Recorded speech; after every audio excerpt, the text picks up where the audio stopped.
Selamat pagi teman-teman. Saya kedatangan tamu nih, Pak Trisno. Beliau ini seorang yang selalu memberikan motivasi kepada saya mengenai cara menikmati hidup. Mohon izin, Komandan, cara menikmati hidup itu seperti apa sih?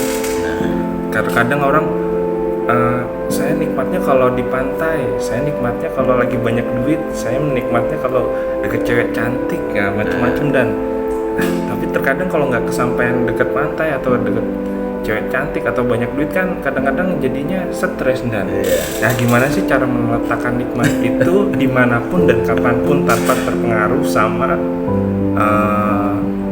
tanpa tergantung sama sesuatu lah dan gitu. Amin. Kalau tadi disampaikan Mas Haji ya, wah ini saya sebetulnya sangat kaget, pertama, kedua tersanjung, dan ketiga mengucapkan terima kasih. Tadi sebetulnya sudah tersirat bahwa tersirat ya, bahwa bagaimana sih cara. Nah, kalau bicara cara itu kan sebetulnya ada pendekatan metode, ada pendekatan tahapan, ada pendekatan macam-macam ya. Iya. Nah, jadi sekarang bahasanya saya sederhanakan, banyak orang menerjemahkan tentang nikmat. Iya. Banyak orang menerjemahkan soal nikmat. Saya potong dulu dan Apa? Nikmat itu kayaknya berkorelasi dengan kebahagiaan ya Dan ya. Korelasi iya, saya setuju bahwa itu berkorelasi. Siap. Tapi tidak sama ya. Oh, tidak sama. Siap. Jadi kalau hubungan matematika itu dia hubungan setara. Tidak sama tapi saling mempengaruhi. Apa bahasanya apa ya? Saling mempengaruhi itu. Sebab akibat. Ya, seperti sebab akibat. Tapi endingnya sebetulnya di bahagia. Karena nikmat itu bicara rasa, bahagia juga bicara rasa. Jadi kadangkala orang mengatakan nikmat itu dibatasi, rasa itu dibatasi dengan tataran material. Betul. Makanannya nikmat. Betul. Apa yang berbau materi, berbau fisik, Iya. itu ya seakan-akan gitu. Lalu kalau orang ngomong bahagia seakan-akan selalu diibaratkan dengan hal yang tidak materi atau imaterial, yang diibaratkan dengan kaitannya dengan Tuhan. Sehingga nikmat itu bicara manusia, materi, bahagia bicara ketuhanan. Jadi ada karena pada saat kita menghayati ketuhanan, sebetulnya kita itu harusnya menghayati kehidupan harian yang tadi bagiannya adalah salah satunya nikmat. Ya kan? Lalu kalau bicara soal cara, itu metode itu ya akhirnya ketemu. Caranya bisa bervariasi. Tadi Mas jenengan dapat uang, nikmat, bahagia dan lain-lain, atau terjemahannya begitu ya. Dapat uang. Nah, itu kan caranya macam-macam masing-masing orang. Nah, saya sebetulnya tadi itu tidak siap ngobrol apa-apa ya. Saya spontan kita mengatakan bahwa nikmat, bahagia, dan saya tambah tadi Tuhan. Nikmat, bahagia, Tuhan. Itu sebetulnya ada selalu di diri kita. Ada selalu di diri kita dan ada selalu di lingkungan hidup kita.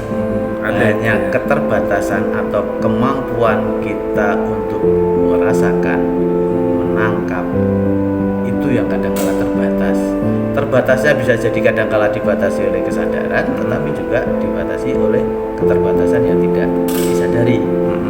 Contoh kesadaran, jelas bahwa marah itu menjauhkan dari bahagia, menjauhkan dari Tuhan. Tetapi orang sadar bahwa dia marah, tapi tidak berusaha untuk mengendalikan marah atau menyalurkan marah itu secara baik.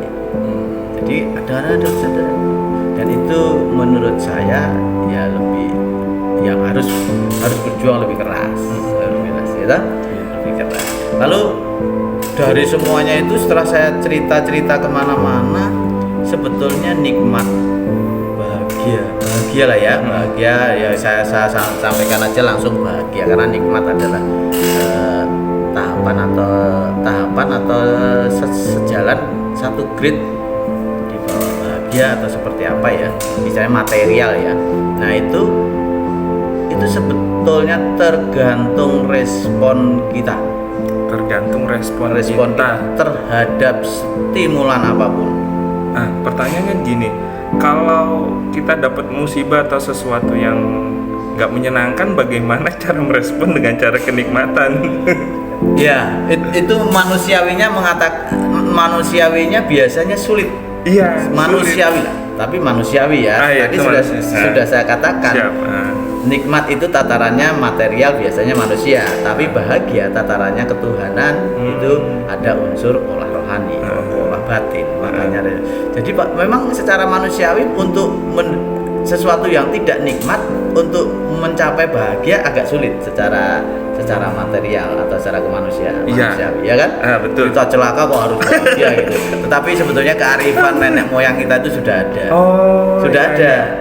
Sudah ada. Contohnya ada kalimat begini. Contohnya Ada orang jatuh luka. ada orang jatuh. Orang luka. jatuh luka. Masih ada komentar, masih dikatakan untung Oh iya. masih selamat. Sering Ya dengar, kan, gitu kan? sering dengar saya. Untung. Ya, masih orang Jawa itu sering katakan udah aja kecopetan masih dikatakan untung masih selamat. Masih untung. Cuman uangnya saja yang hilang. Kan masih untung. Jadi Iya. ada sudut pandang atau pendahulu kita sudah memberikan kearifannya. Kebahagiaan itu bukan bicara soal materi. Kehilangan uang masih bisa bahagia atau tadi masih bisa untung kan? Betul. Orang kehilangan uang itu masih. Padahal kalau di tataran manusia atau tataran tadi nikmat tadi, seakan-akan kehilangan uang itu adalah menjauhkan nikmat, menjauhkan bahagia. Padahal stres kehilangan uang kan? Kehilangan uang bisa jadi bahagia kan? Kalau yang tadi Nah, itu untung. sebetulnya kearifan itu sudah diajarkan oleh pendahulu kita, cara budaya di kita untuk melihat tidak hanya bicara soal materi, tidak hanya bicara soal yang kelihatan, tidak hanya bicara soal mohon maaf yang nikmat. Yang tidak nikmat itu pun bisa membahagiakan. Yang tidak nikmat pun bisa membahagiakan. Ya, yang tidak nikmat bisa membahagiakan. Bisa Tetapi itu mempunyai olah rasa yang berbeda. Kenapa olah rasa yang berbeda? Tadi saya sampaikan respon.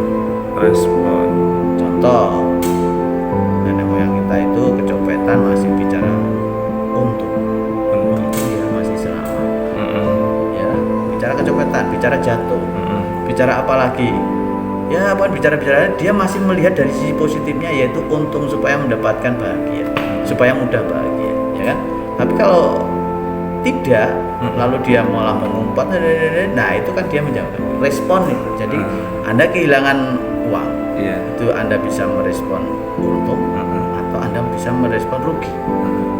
Kalau Anda merespon untung, uang kembali tidak kembali, tapi bahagia didapat, rasa tenang hati didapat.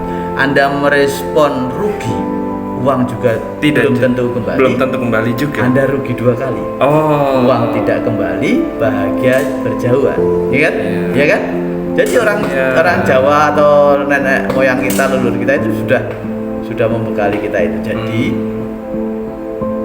di mata orang pendahulu kita yang dibekalkan kepada kita, itu tidak boleh orang di dunia itu merugi. Kenapa kok tidak boleh merugi? Kita itu cuma-cuma dikasih Tuhan, semuanya cuma-cuma, sehingga kita harus responnya positif. Respon positif. Nah, kembali tadi bahwa yang menentukan itu respon Anda. Respon Anda. Kuncinya di respon. Ya, respon Anda. Atau tadi yang sempat dikatakan olah rasa. Respon itu akan terbangun bagus, akan meningkat, akan bahasanya terlatih itu dengan olah rasa. Pendahulu kita juga pernah memberikan pembelajaran yaitu apa itu Pak? Nang ning nong neng. Nang ning nong neng apa itu Pak? Nang ning nong neng. Itu sebetulnya ada 5 tahapan. Nang ning nong neng. Sebetulnya ada 5 yang intinya nanti ketemunya zong. Zong itu kosong. Iya, kosong. Jadi orang itu harus pertama menang. Saya itu tidak hafal persis ya. Hanya saja pernah saya dengar, nanti coba didalami, nanti coba dicari yang paham, yaitu orang itu harus menang dulu. Menang. Karena pada saat orang itu dia akan ketemu yang namanya dirinya. Akan tahu siapa dirinya, akan melihat semuanya akan jadi kelihatan. Yang dunia ini hiruk pikuk keruh itu dengan kita diam, kita akan tahu saya itu seperti apa. Oh kayak gitu. Nah, Pertama diam. diam. Ya kan? Setelah diam lalu ketemulah tujuan mau apa. Diam mau apa? Nang neng. Nah, setelah diam akan wening. Pikiran itu akan jadi jernih. Oh, wening itu jernih. Kenapa kok bisa jadi jernih? Dia semua data, kalau bicara statistik, semua data dilihat dulu. Data ini seperti apa sih datanya? Oh, mohon maaf, kalau kita diam akan kebaca. Misalnya kita bicara keluarga. Keluarga kita itu siapa aja? Saya, istri saya, anak-anak saya. Anak saya itu berapa? Butuhnya apa? Ini kan dari kita diam. Iya, Lalu dari nih, kalau kita ngomong sampaikan ke dunia kehidupan sehari-hari, tetapi kalau sebetulnya kalau dari sisi rohani mungkin bukan itu, tidak seperti itu saya hanya contohkan yang pragmatis atau yang praktis atau yang sering terkenal itu namanya inward looking, Pak, melihat ke dalam diri sendiri, introspeksi introspeksi. Jadi kita tahu kita setelah kita meneng kita jadi hening jadi tenang, ketemu diri kita jadi tenang. Nah gunung itu kita mau kemana, tujuan kita. Tujuan kita. Jadi setelah kita menang, kita jadi hening, jadi tenang, jadi macam-macam, jadi tahu. Lalu kita mau kemana? Gunung itu mau mandi. Kamu tuh mau kemana?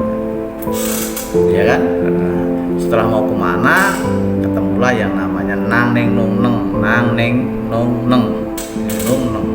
Ya, itu kebalik-balik ya urutannya itu. Nah, jadi setelah itu nanti masih ada 2 tahapan tadi saya lupa atau tidak siapkan.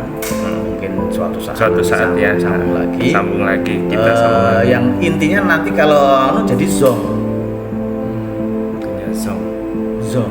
Kalau bahasa sekarang itu mengatakan zong. Nah, zong. Nggak kalau dapat bahasa apa-apa. kalau bahasa Jawanya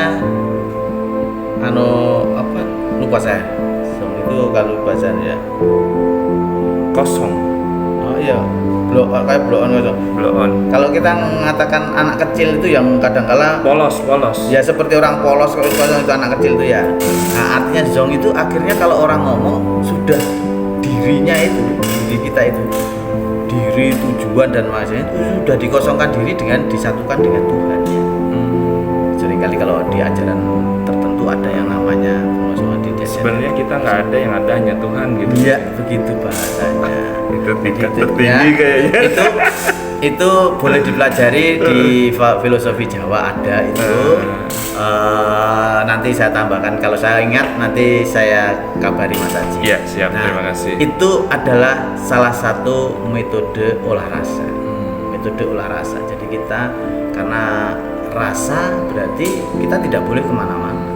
Kemana-mana itu hanya kemana-mana itu hanya alat, tetapi kita. Jadi materi olah rasa itu ada di kita, di diri kita, sehingga kita tidak perlu kemana-mana, tidak perlu teriak kemana-mana. Kita cukup sebetulnya diam, tenang, hening. Itu nanti ketemu olah rasanya gitu. Setelah itu diam dan hening, kita jalani pada saat kita mau tujuan kemana. Kita jalani, kita satukan itu kesimpulan waktu kita hening dan lain sebagainya itu dengan dunia itu. Lalu kita ketemulah yang namanya tujuan akhir, yaitu zong. Kita zong. Jadi tenang, bahagia. Zong, mengkosongkan diri. Pernah ada ya istilah mengkosongkan diri ya, dia istilah sufi, Pak. Itu sebetulnya filosofinya Manunggal engkaulah Gusti. Manunggaling kaulo Gusti. Jadi pada saat sudah manunggaling kaulo Gusti ya diri kita itu zong yang adanya benar-benar. Jadi itu tadi salah cara melatih, cara membangun, cara memupuk respon. Kalau orang jarang untuk nangning itu nanti responnya tidak ada unsur introspeksi, responnya akan melaju terus seakan-akan seperti babi atau celeng yang tidak terkendali karena dia melaju terus, ya kan?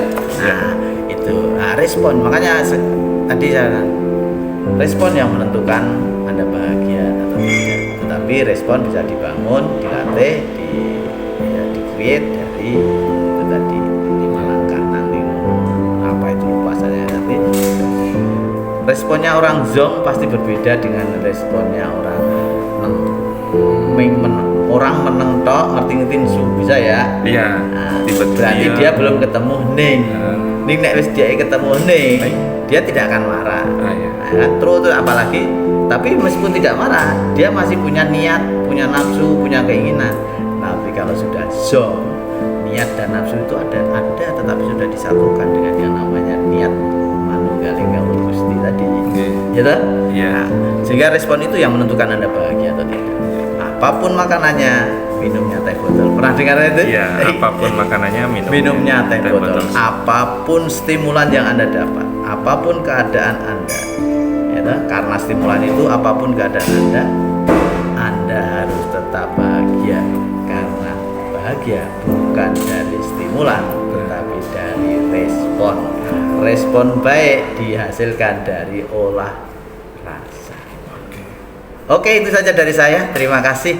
Mohon maaf. Dapat disimpulkan ya teman-teman. Terima kasih atas ilmunya dari Pak Trisno. Bagaimana cara kita mengolah rasa agar kebahagiaan kita itu enggak terdepend atau bersandar pada sesuatu hal. Itu tadi melalui olah rasa. Terima kasih teman-teman. Sampai jumpa di berikutnya. Dadah, bye.